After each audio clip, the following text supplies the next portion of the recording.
ഈ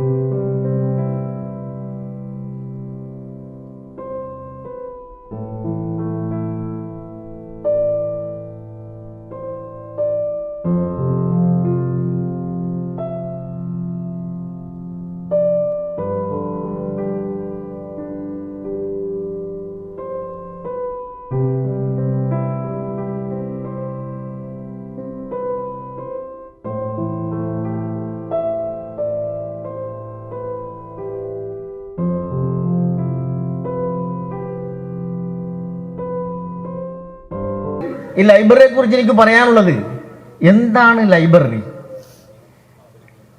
library is a place where knowledge is kept for future എന്നാണ് പറയുന്നത്. ഭാവി തലമുറയ്ക്ക് വിജ്ഞാനത്തെ ശേഖരിക്കുന്ന ഒരു സ്ഥലമാണത്. നിസ്സാരമായ സ്ഥലമല്ല. ഇനി ഈ ലോകത്തിൽ അതിനോട് തുല്യം പറയാൻ മറ്റൊരു സ്ഥാപനമില്ല.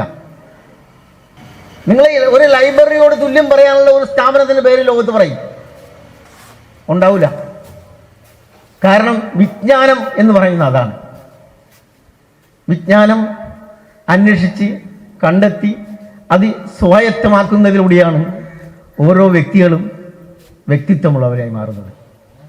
അങ്ങനെ വ്യക്തിത്വമുള്ളവരുടെ ഒരു കൂട്ടായ്മയാണ് ആധുനിക സിവിൽ സമൂഹം എന്ന് പറയുന്നത്.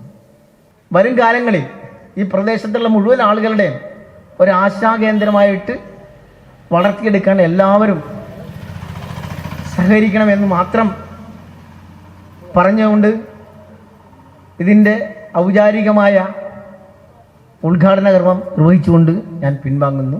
നമസ്കാരം. 1ാം വാർഷികം എന്ന് പറയുമ്പോൾ നമുക്ക് ആദ്യം നമ്മുടെ ഓർമ്മകളിൽ ഓടിയെത്തുന്നത് രോഹിണി ചേച്ചി എന്ന് നമ്മുടെ മനസ്സിൽ ജീവിക്കുന്ന ഓർമ്മയായിട്ട് തന്നെയാണ്. പിന്നെ വായനയെക്കുറിച്ചുള്ള ഒരുപാട് കാര്യങ്ങൾ നമുക്ക് ഉദ്ഘാടകൻ പറഞ്ഞു കഴിഞ്ഞതാണ്.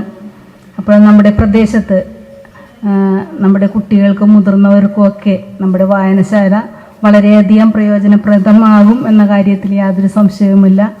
അതോടൊപ്പം തന്നെ കലാപ്രതിഭകളെ ആദരിക്കുന്നു എന്നുള്ള ഒരു ചടങ്ങ് കൂടി നടത്തുന്നുണ്ട്. അപ്പോൾ അങ്ങനെ ഒരുപാട് നല്ല പ്രവർത്തനങ്ങളുമായിട്ട് നമ്മുടെ വായനശാലക്ക് മുന്നോട്ട് പോകാൻ സാധിക്കട്ടെ എന്ന് ആശംസിച്ചുകൊണ്ട് ഇന്നത്തെ ഈ പരിപാടിക്ക് എല്ലാ ഭാവങ്ങളും നേർന്നുകൊണ്ട് നിർത്തുന്നു. Ajay Sivaraj, doctor P C. ചന്ദ്രബോസ്, ആര്യ അനിൽകുമാർ, രമേശ്, ഇവര് നമ്മുടെ ജില്ലയിലും വിശേഷ കേരളത്തിൽ പോലും ചില പ്രതിഭകളൊക്കെ എണ്ണം പറഞ്ഞ കലാപ്രതിഭകളാണ് അവർ.